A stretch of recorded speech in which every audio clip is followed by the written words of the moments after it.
बंगाल की खाड़ी की ओर से आ रही आर्द्रता वाली हवाएं, साथ में अरब सागर की भी जो नमी वाली हवाएं, दोनों का मिश्रण। और साथ की बात की जाए तो महाराष्ट्र के ऊपर एक सर्कुलेशन बना हुआ है। इन सभी के मिले जुले प्रभाव से मध्य प्रदेश में अभी बादलों का पेच दिखाई दे रहा है आप लोगों को, जो कि बूंदाबांदी से लेकर 5-10 मिनट के लिए तेज़ बारिश करेगा। ये कब करेगा, कहाँ करेगा, किन किन स्थानों पर करेगा, सभी तरह की जानकारियाँ मैं आप लोगों को दूंगा। सबसे पहले आज 16 अक्टूबर 2025 वार गुरुवार में सुमेर सिंह सिसोदिया डिजिटल दरबार। किसान भाइयों, जैसा कि पिछला पूर्वानुमान था, मैंने बताया था, जिन लोगों ने ये वीडियो आज पहली बार देख रहे हैं वो चैनल को सब्सक्राइब कीजिएगा, क्योंकि मौसम में लगातार उठापटक होने वाली है, उसकी जानकारियाँ मैं आप लोगों को आगे भी देने वाला हूँ।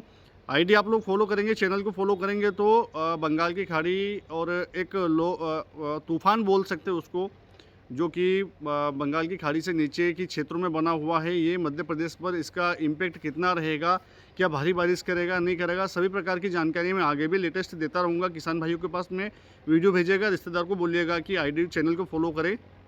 तो सबसे पहले मैं बता दूं कि अब होने क्या वाला है। ये जो बादलों का पैच मध्य प्रदेश में दिखाई दे रहा है आप लोगों को, ये लगभग 21 अक्टूबर तक रहने वाला है। जहाँ पर आज की बात कर ले किसान भाइयों, तो आज 16 अक्टूबर को जो ये बादलों का पैच है, ये नीचे की जो बुरहानपुर, बैतूल, खंडवा का कुछ क्षेत्र, खरगोन के 5% क्षेत्र, और नीचे बात करें बड़वानी, झाबुआ, ये जो ज़िले हैं, इनमें हर ज़िले के लगभग 10 से 15 गाँवों में हल्की बूंदाबांदी से लगाकर 10 मिनट के लिए तेज़ बारिश हो, ऐसी संभावनाएं अभी दिखाई दे रही है। अब ये जो सिस्टम है, ये मध्य प्रदेश के क्या ऊपरी ज़िलों में भी बारिश करेगा। सभी किसान भाई अपने अपने ज़िले का नाम लेते हैं कि आप हमारे ज़िले का नाम नहीं लेते हो। किसान भाइयों, इतने सारे ज़िले हैं, हो सकता है कुछ ज़िले छूट जाते हो। यदि आपके पास के ज़िले का मैं बता रहा हूँ तो आप समझ जाइएगा कि पास के ज़िले का है, मतलब अपने ज़िले में भी बारिश की संभावनाएं कवर्ड होने वाली है। तो ये ज़िले जो है 16 तारीख को बूंदाबांदी देखेंगे, 5 से 10 मिनट के लिए थोड़ी तेज़ बारिश कुछ कुछ स्थानों पर हो सकती है। पर 17 अक्टूबर को जब बादलों का जो फ्लो है वो अधिक मात्रा में ऊपर पहुँचेगा, जैसे कि अभी मानसून तो निकल गया है, पर अब जो बादल आ रहे हैं, ये बंगाल की खाड़ी की ओर से जो नमी वाली हवाएं चल रही है, आप लोगों ने देखा होगा कि पूर्व दिशा की हवाएं चल रही है, अचानक से ठंडक लगती है, फिर दोपहर में गर्मी का वातावरण अचानक से बन जाता है। तो इन्हीं कारणों से यदि देखा जाए तो बारिश की संभावनाएं अभी मिनिमम 21 अक्टूबर तक तो रहने वाली है।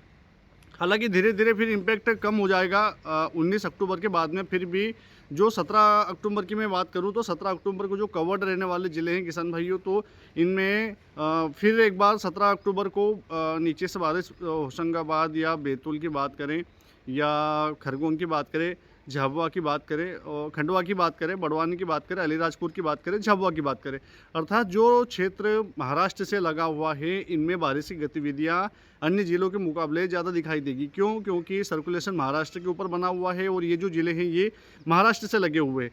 तो ऐसे में इन ज़िलों में 5-10 मिनट के लिए तेज़ बारिश किसी किसी गाँव में या किसी स्थान पर हो सकती है। बारिश ऐसी होगी कि आपके गाँव में हो गई और पड़ोसी गाँव को मालूम भी नहीं चलेगा। किंतु बादलों की आवाजाही है वो मध्य प्रदेश के लगभग 75% भागों पर रहने वाली है।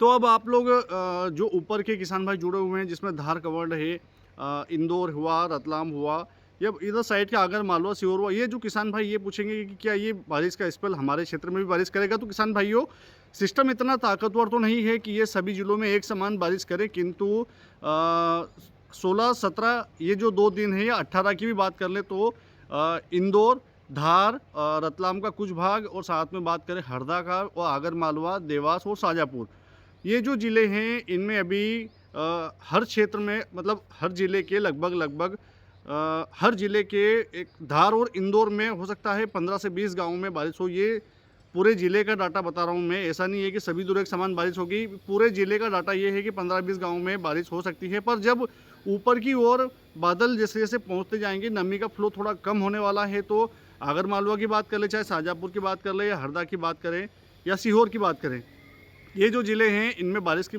जो गतिविधियां धीरे धीरे कम होगी, अर्थात होगी तो सही, पर हो सकता है जो लकी ड्रॉ सिस्टम से 5-4 गाँवों में बारिश हो जाए, ऐसी गतिविधियां अभी हम लोगों को आगे दिखाई दे रही है। तो जो बाकी इधर रतलाम की बात करें तो रतलाम का वो हिस्सा जो उज्जैन से सटा हुआ है, इसमें भी 2-5 गाँव में बारिश हो सकती है। उज्जैन का वो हिस्सा जो इंदौर से सटा हुआ है, वो उसमें 10 से 15 गाँव में बारिश हो सकती है। वो भी पश्चिम के क्षेत्रों में बड़नगर क्षेत्र का जो हिस्सा है 2-5 गांव 10 गांव बारिश हो सकती है, महिदपुर क्षेत्र के 2-5 गांव में बारिश हो सकती है। ऐसी बारिश की गतिविधियां अब नीचे फिर आते हैं तो फिर इंदौर आ रहा है, तो इंदौर में भी बारिश की गतिविधियां 10 से 15 गांव या 18 से 20 गांव भी कवर्ड हो जाए। अर्थात जैसे जैसे नीचे चलते जाएंगे बारिश की गतिविधियों में इजाफा देखने को मिल सकता है। 17 अक्टूबर को 16 अक्टूबर को भी बूंदाबांदी चालू हो जाएगी। 17 को थोड़ा सा प्रदर्शन तेज रहेगा। तेज़ में फिर घबराने वाली बात नहीं, तेज़ में ऐसी संभावना ऐसी नहीं है कि खेत में से पानी बाहर हो जाएगा, परंतु 10 से 15 मिनट तक तेज़ बारिश अचानक से हो जाती है तो उसमें कोई अतिशयोक्ति भी नहीं होने वाली है। अब ये जो सिस्टम है इसका असर जैसा कि मैं पहले बता चुका हूँ कि ये 21 मिनिमम 21 अक्टूबर तक रहने वाला है। इसके बाद में 21 अक्टूबर के बाद में मौसम साफ़ हो जाएगा। हालांकि इक्के-दुक्के बादल दिखाई दे रहे हैं, परंतु एक मोटा-मोटा अनुमान ये भी है कि बंगाल की खाड़ी या फिर जो तूफ़ान बन रहा है बंगाल की खाड़ी के नीचे के क्षेत्रों में, तो इसका असर जो व्यापक रूप से एक बार फिर 28 अक्टूबर के आसपास या 29 अक्टूबर के आसपास मध्य प्रदेश के क्षेत्रों में दिखाई देगा। वो समय में रहते आप लोगों को मैं कई दिन पूर्व सूचना दे दूंगा कि क्या होने वाला है, बारिश करेगा नहीं करेगा। अभी से घबराने की बात नहीं है। अपना खेती का जो भी काम है अपने विवेक से कीजिएगा। मौसम में उतार चढ़ाव होता रहता है। हो सकता है कि जो मैं बारिश की गतिविधियाँ बता रहा हूँ, लंबा पूर्वानुमान है, हवाओं की गति या एक्यूप्रेशर के कारण इधर उधर भी हो सकता है। पर एक मोटा-मोटा अनुमान तो ये है कि हो सकता है कि 28 अक्टूबर से बारिश की गतिविधियाँ एक बार फिर दिखाई दे। यदि हुई तो ये भी तय है कि अभी जैसे टुकड़ों में 2-5 गाँव में बारिश हो रही है, तो यदि ये सिस्टम मध्य प्रदेश की तरफ आया, ये जो तूफ़ान है इसका इम्पैक्ट यदि मध्य प्रदेश पे रहा, तो हर ज़िले के 70% गाँवों में मध्यम बारिश ऐसी बारिश जिसमें खेत में गड्ढे भी भर जाएँ तो कोई बड़ी बात नहीं होगी। अब ये जो किसान भाइयों के सवाल थे कि फसल की बुआई करें ना करें, किसान भाइयों ऊपरी ज़िलों में इंदौर और उज्जैन, हरदा से ऊपर के ज़िलों में अभी जो आप फसल लगाने वाले हैं निर्भय होकर लगाइए। इसकी कोई भारी बारिश नहीं, किंतु जैसा कि ऐसा नहीं है कि मैंने धार का नाम नहीं लिया, इंदौर का नाम नहीं लिया तो इनमें बारिश हो जाएगी। कुछ गाँव में हो सकता है 5 या 10 मिनट के लिए तेज़ बारिश हो जाए, इससे इनकार भी नहीं किया जा सकता। हालांकि मैं खुद एक किसान हूँ और मैं आलू की फसल लगभग बड़े बेल्ट पर लगाता हूँ, तो आलू की फसल मैं लगा रहा हूँ। जो भी होगा देखा जाएगा। अब समय जो हमारी फसल लगाने का है वो आ चुका है, तो ऐसे में अपने विवेक से काम कीजिएगा कि फसल लगाना है या नहीं लगाना है। किंतु जो भी फसल आप लगा रहे हैं, मैं किसान हित में इतना ज़रूर बता दूं कि फसल को उपचार करना ज़रूरी है। क्यों? क्योंकि इस बार जो बारिश हुई है वो सामान्य से 1.5 गुना ऊपर हो चुकी है और ऐसे में फंगस जनित रोग है, आपकी फसल को नुकसान पहुंचा सकते हैं। किसी भी अच्छे टेक्निकल वाले फंगिसाइड का उपयोग करके आप उपचार ज़रूर कीजिएगा। जय श्री राम।